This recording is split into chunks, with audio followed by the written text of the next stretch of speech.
My parents forgot my birthday for years, so when they saw my Mercedes and accused me of stealing, I made them wish they just stayed quiet. It started when I was 8.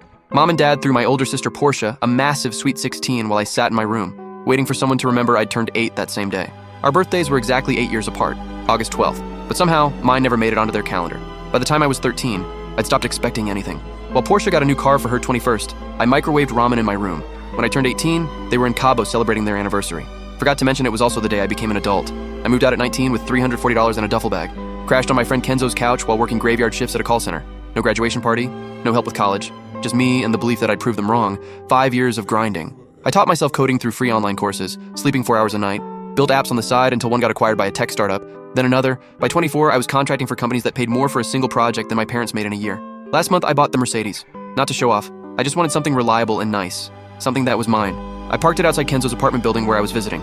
That's when Dad's truck pulled up. I hadn't seen them in 2 years. Mom's face went white when she saw the car. Dad's expression shifted from surprise to rage in seconds. "Where did you get that?" he demanded, storming toward me. "I bought it," I said calmly. "With what money?" Mom's voice was shrill.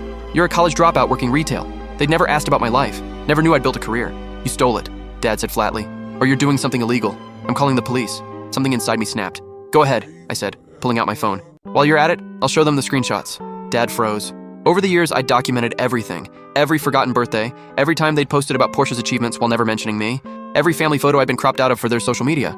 But I'd also found something else while backing up old emails last year.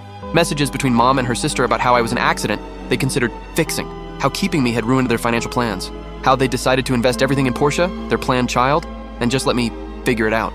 "I have every email," I said quietly, "every text where you discussed your mistake. Want me to post them? Tag the whole family? Your church group?" Mom grabbed Dad's arm. "She's bluffing." I started typing on my phone. Within seconds, both their phones dinged. I'd sent them one screenshot, just one, of Mom telling her sister how she couldn't bond with the accident baby. Dad's face drained of color. "Now here's what's going to happen," I said. "You're going to leave. You're going to tell everyone who asks that I'm doing well, and you're never going to contact me again." "You can't blackmail your own parents," Mom whispered.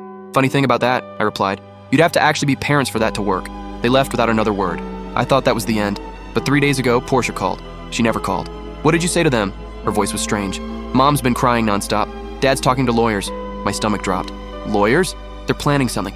I heard them mention your name and something about family court and restitution for emotional distress. They found some attorney who thinks they can sue you." "Sue me for what?" "For the screenshots. For threatening them. They're saying you're mentally unstable and..." Her voice cut off. I heard muffled sounds in the background. When she came back on, she was whispering, "They found your apartment address. They're coming tomorrow with..." The line went dead. I couldn't fit what happens next in this short video. Watch the rest down below.